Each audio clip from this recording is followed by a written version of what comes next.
Hi friends, నేను మీ రాజేష్ దంతుల. ఈరోజు మనం మ్యాథమెటిక్స్ మెథడాలజీ చాప్టర్ 4 గణిత శాస్త్ర బోధన అభ్యసనకై ప్రణాళికలోని ముఖ్యమైనటువంటి విషయాల్ని నేర్చుకుందాం. సూక్ష్మ బోధన. మొట్టమొదటి సూక్ష్మ బోధనని 1963 సంవత్సరంలో అమెరికాలోని స్టాన్ఫోర్డ్ విశ్వవిద్యాలయానికి చెందినటువంటి డబ్ల్యూఎల్ఎన్ రాబర్ట్ బుష్ డబ్ల్యూఎల్ఎన్ అలాగే రాబర్ట్ బుష్ వీళ్ళిద్దరూ కూడా రూపొందించడం జరిగింది.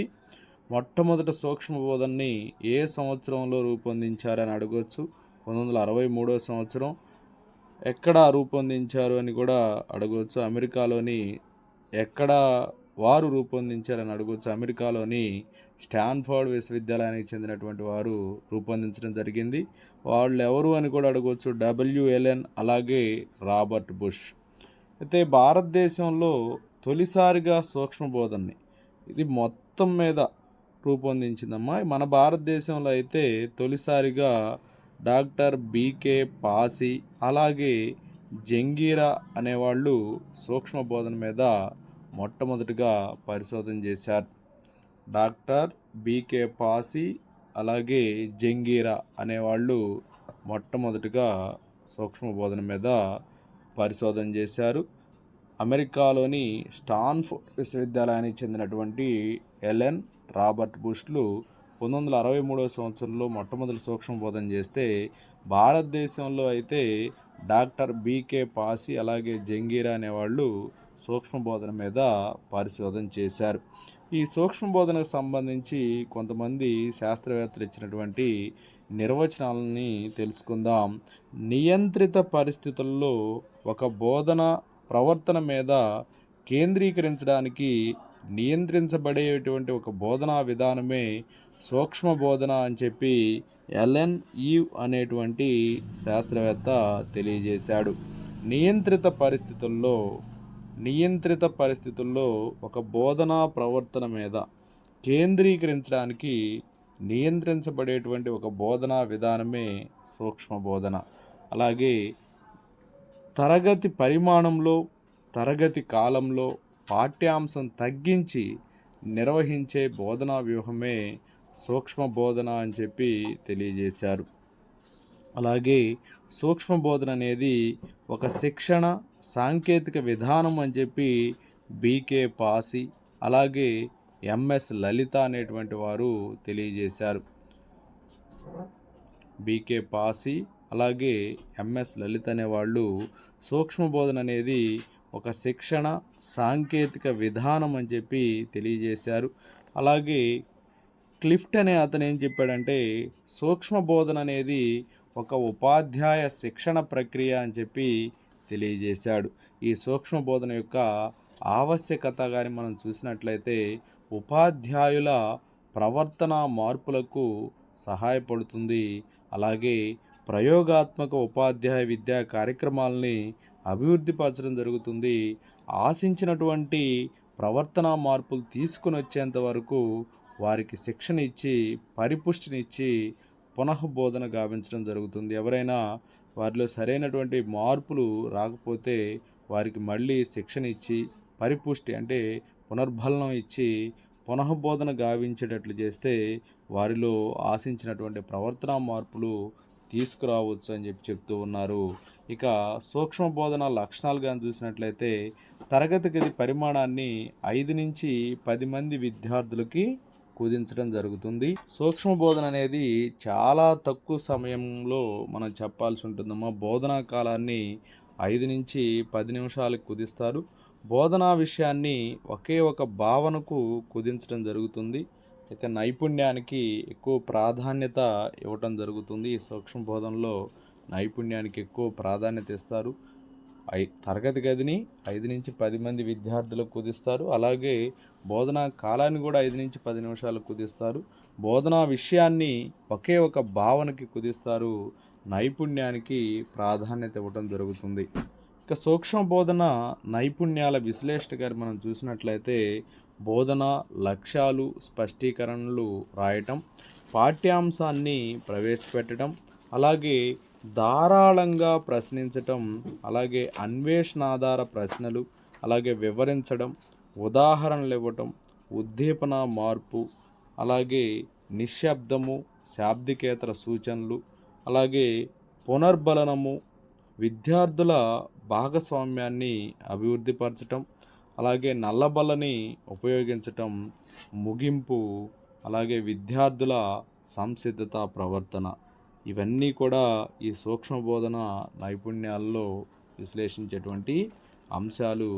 బోధన లక్ష్యాలు స్పష్టీకరణలు రాయాలి, అలాగే పాఠ్యాంశాన్ని ప్రవేశపెట్టాలి, ధారాళంగా ప్రశ్నించాలి, అన్వేషణాధార ప్రశ్నలు వేయాలి, వివరించాలి, ఉదాహరణలు ఇవ్వాలి, ఉద్దీపన మార్పు ఉంటుంది, అలాగే నిశ్శబ్దము, శాబ్దికేతర సూచనలు ఉంటాయి, పునర్బలనం ఉంటుంది, విద్యార్థుల భాగస్వామ్యాన్ని అభివృద్ధిపరచడం జరుగుతుంది, నల్లబలను ఖచ్చితంగా ఉపయోగించాలి, ముగింపు తెలియజేయాలి, అలాగే విద్యార్థుల సంసిద్ధత ప్రవర్తన నైపుణ్యాలని మనం గమనించాలి.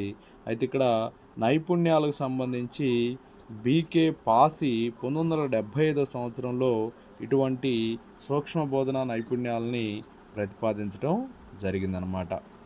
సూక్ష్మ బోధన నైపుణ్యాలని ఎవరు ప్రతిపాదించారని అడగొచ్చు. బీకే పాసి ఏ సంవత్సరంలో అంటే 1975 సంవత్సరంలో. ఈ సూక్ష్మ బోధనలోని అంశాలు కానీ మనం చూసినట్లయితే మొట్టమొదటిగా నైపుణ్యాన్ని నిర్వచించి హాజరుపరచాలి, అలాగే నైపుణ్య ప్రదర్శన చేయాలి, పాఠ్య పథకాన్ని తయారు చేసుకోవాలి, అలాగే సూక్ష్మ బోధన వాతావరణాన్ని సృష్టించాలి, బోధన లేక నైపుణ్య అభ్యసనం ఉండాలి, తర్వాత పరిపుష్టిని అందజేయాలి, పునః పథక రచన అంటే పరిపుష్టిని అందజేసిన తర్వాత ఇంకా ఎటువంటి మార్పులు ఏమైనా ఉంటే పునః పథక రచన చేసుకోవాలి, మళ్ళీ బోధించాలి, పునః బోధన చేయాలి, ఏదన్నా అవసరమైతే పునః పరిపుష్టిని కూడా అందించాల్సిన అవసరం ఉంటుంది. ఫస్ట్ నైపుణ్యాన్ని నిర్వచించి హాజరుపరచాలి, ఆ నైపుణ్య ప్రదర్శన చేయాలి, పాఠ్య పథకాన్ని తయారు చేసుకొని సూక్ష్మ బోధన వాతావరణాన్ని సృష్టించి బోధన లేక నైపుణ్య అభ్యసనం చేయాలి, పరిపుష్టిని అందజేయాలి, అవసరమైతే పునః పథక రచన చేసుకోవాలి, పునః బోధన చేయాలి, అలాగే పునః పరిపుష్టిని కూడా అందించాలి. ఇవన్నీ కూడా సూక్ష్మ బోధనలోని అంశాలు.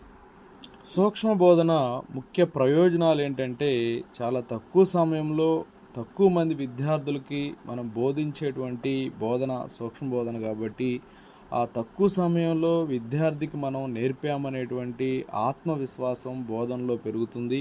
అయితే ఒక్కొక్క నైపుణ్యంలో సామర్థ్యం పొందటం చాలా తేలిక. మనం ఒక్కొక్క నైపుణ్యాన్ని మనం అక్కడ చెప్పడం జరుగుతుంది కాబట్టి ఒక్కొక్క నైపుణ్యంలో మనం సామర్థ్యం పొందటం తేలిక. అలాగే సాధారణ తరగతి గదుల్లోని సంక్లిష్టతను కూడా తగ్గిస్తుంది. ఇవి మూడు కూడా సూక్ష్మ బోధనలోని ముఖ్య ప్రయోజనాలు. అయితే పరిమితులు కూడా ఉన్నాయండి. సూక్ష్మ బోధనకు సంబంధించి ముఖ్యమైన పరిమితులు ఏంటంటే బోధించవలసిన విషయానికి ప్రాధాన్యత ఉండదు, ఎక్కువగా ప్రశ్నించటం, ఎక్కువగా వాళ్ళలో వివేచన కలుగజేయటం, ఇవన్నీ విషయాలు ఉంటాయి. బోధించవలసినటువంటి విషయానికి ప్రాధాన్యత అనేది తగ్గిపోతుంది. అలాగే సూక్ష్మ బోధన అనేది ఖర్చుతో కూడినటువంటి విషయం కాబట్టి ఇవి రెండు కూడా పరిమితుల కింద మనం చెప్పుకోవచ్చు. నెక్స్ట్ వచ్చేసి బోధన ప్రణాళిక. ఉపాధ్యాయ విద్యార్థులకు మంచి బోధనను అందించే నేపథ్యంలో తమ ఆలోచనలను వ్రాత రూపంలో ఉంచడాన్నే మనం బోధనా ప్రణాళిక అని చెప్పి అంటాం. ఉపాధ్యాయ విద్యార్థులకి మంచి బోధనని అందించే నేపథ్యంలో తమ ఆలోచనల్ని రాత రూపంలో ఉంచడాన్నే బోధనా ప్రణాళిక అని చెప్పి అంటాము. అయితే ఈ బోధనా ప్రణాళిక రచన చేసేటప్పుడు ఉపాధ్యాయులు కొన్ని విషయాల్ని అనుసరించాల్సినటువంటి అవసరం ఉంది. అవేంటంటే విద్యార్థుల్లో ఎటువంటి సామర్థ్యాలు ఉన్నాయి, ఏమి సాధించాలి, వాళ్ళు విద్యార్థుల్లో సాధించవలసిన సామర్థ్యాలు ఏంటి అనేది మనము రచించుకోవాలి. అలాగే బోధనా అంశాలు, ఏ విషయాలను బోధించాలి, ఎటువంటి బోధనా పద్ధతులు అవలంబించాలి, ఎంత సమయం కేటాయించాలి, ఏ బోధనా సమయంలో ఎటువంటి అభ్యసన సామాగ్రిని ఉపయోగించాలి, అలాగే అభ్యసన మూల్యాంకనం, ఇవన్నీ కూడా ఉపాధ్యాయులు ప్రణాళిక రచనందు అనుసరించాల్సినటువంటి విషయాలు. అయితే ప్రణాళికని రచించడం వలన కొన్ని ఉపయోగాలు ఉన్నాయి. ఏంటంటే అవి బోధన, మనం ఒక ప్రణాళిక వేసుకొని బోధన జరుపుతాం కాబట్టి బోధన అనేది సులభతరమైద్ది. సకాలంలో అంటే ఒక సమయాన్ని కూడా మనం సమయానికి సంబంధించి కూడా ప్రణాళిక వేసుకుంటాం కాబట్టి సకాలంలో ఉన్నటువంటి అంశాలన్నింటినీ కూడా మనం పూర్తి చేస్తాం. అలాగే ముందుగానే బోధన అభ్యసన సామాగ్రిని ప్రిపేర్ చేసుకుంటాం. కాబట్టి ఇవన్నీ కూడా ప్రణాళిక రచన వలన కలిగేటువంటి ఉపయోగాలమ్మా.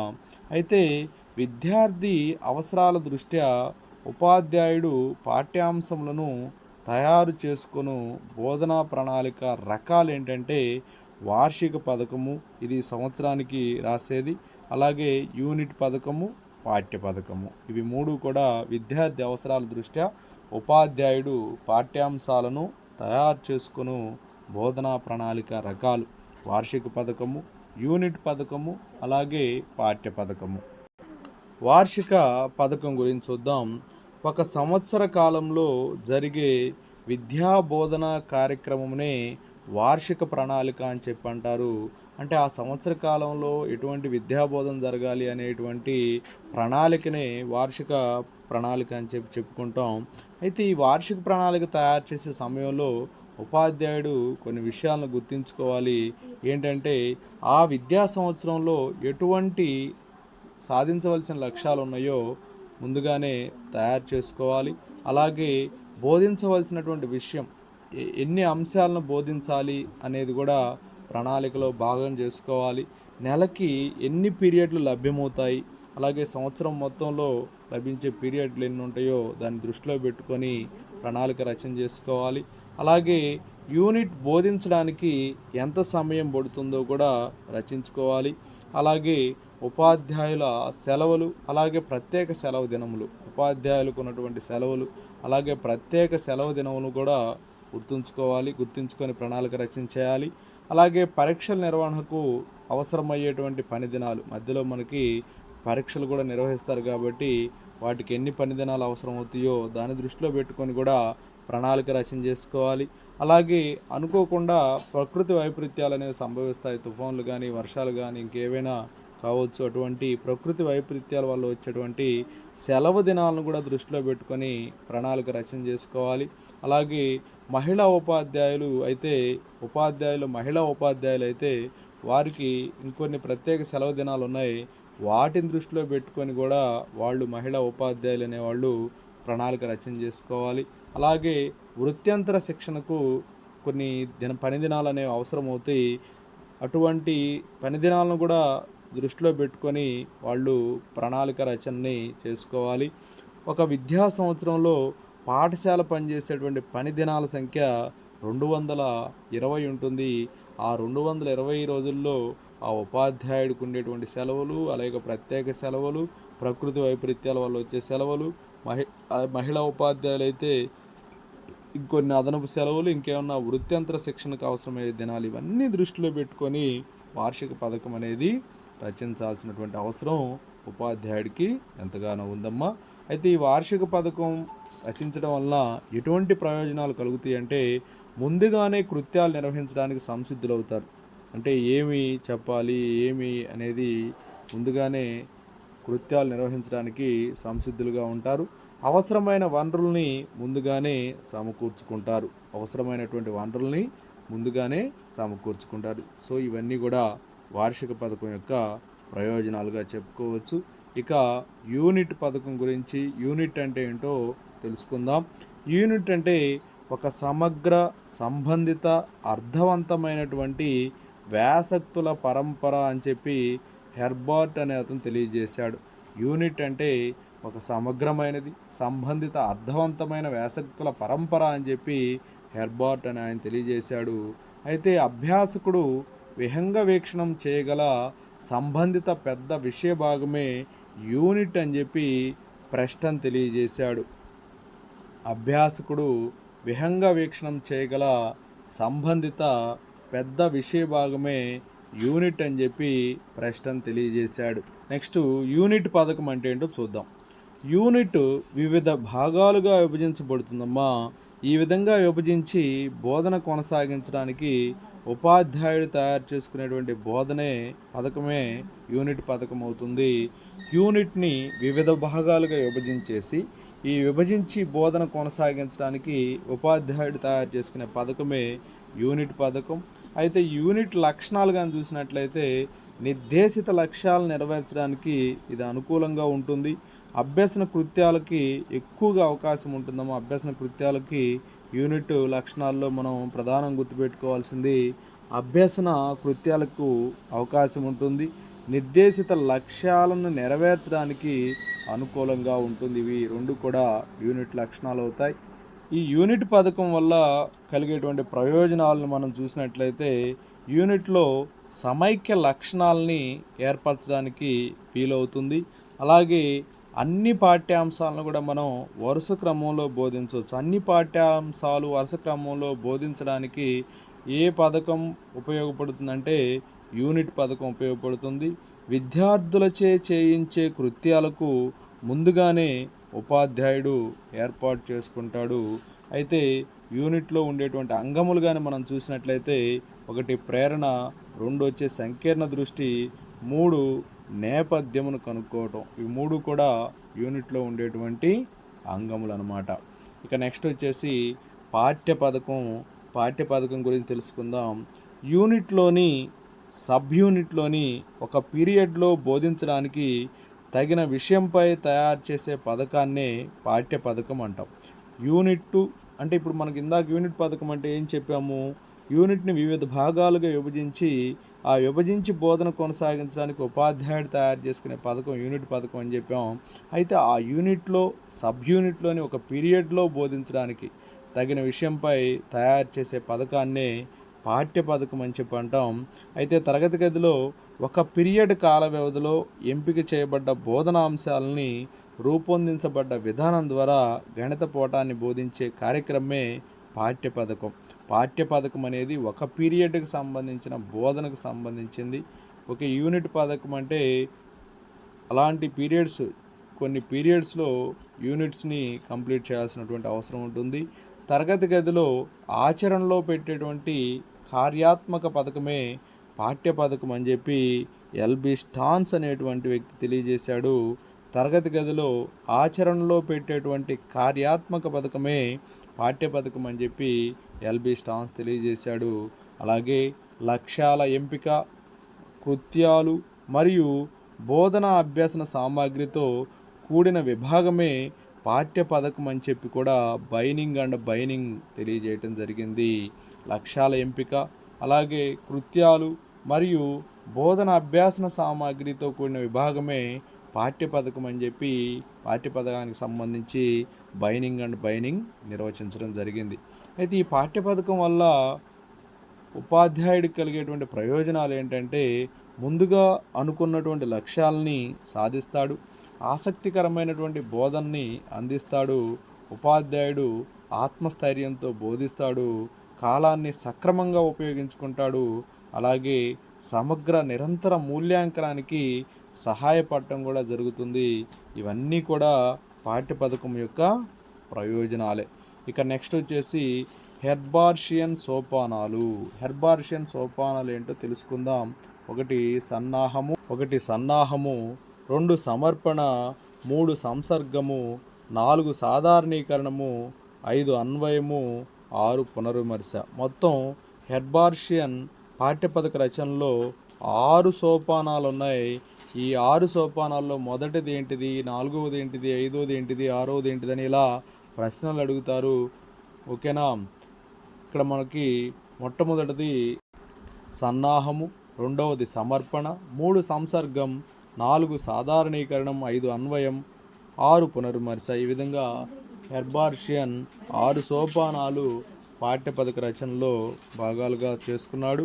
ఓకేనా. సన్నాహం, సమర్పణ, సంసర్గం, సాధారణీకరణం, అన్వయం, పునర్విమర్శ.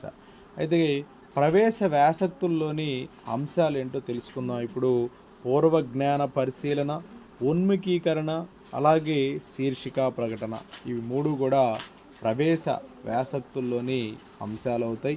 పూర్వ జ్ఞాన పరిశీలన, ఉన్ముఖీకరణ, అలాగే శీర్షిక ప్రకటన, ఇవి మూడు కూడా ప్రవేశ వ్యాసక్తుల్లోని అంశాలు. ఇక వికాస వ్యాసక్తుల్లోని అంశాలను తెలుసుకుందాం. వికాస వ్యాసక్తుల్లోని అంశాలు విషయ సమర్పణ, బోధన అభ్యసన వ్యాసక్తులు, అలాగే విషయాభివృద్ధి, సామాన్యీకరణము, ఇవన్నీ కూడా వికాస వ్యాసక్తుల్లోని అంశాలు. ప్రవేశ వ్యాసక్తుల్లోని అంశాలు అయితే పూర్వజ్ఞాన పరిశీలన, ఉన్ముఖీకరణ, శీర్షిక ప్రకటన. వికాస వ్యాసక్తుల్లోని అంశాలు విషయ సమర్పణ, బోధన అభ్యసన వ్యాసక్తులు, అలాగే విషయాభివృద్ధి, సామాన్యీకరణము. ఇక మూడవది పర్యవసాన వ్యాసక్తులు. ఈ పర్యవసాన వ్యాసక్తుల్లో ముఖ్యంగా ఉండే అంశాలు ఏంటంటే వినియోగము, పునర్విమర్శ, అలాగే నియోజనాలు. ఇవి మూడు కూడా పర్యవసాన వ్యాసక్తుల్లోని అంశాలు. పర్యవసాన వ్యాసక్తుల్లోని అంశాలు వినియోగం, పునర్విమర్శ, నియోజనాలు. Okay, thank you friends. నా వీడియో నచ్చినట్లయితే లైక్ చేయండి, మీ మిత్రులు షేర్ చేయండి. ఇంకా మన ఛానల్ని సబ్స్క్రైబ్ చేయకపోతే సబ్స్క్రైబ్ చేసుకోండి. Thank you for watching.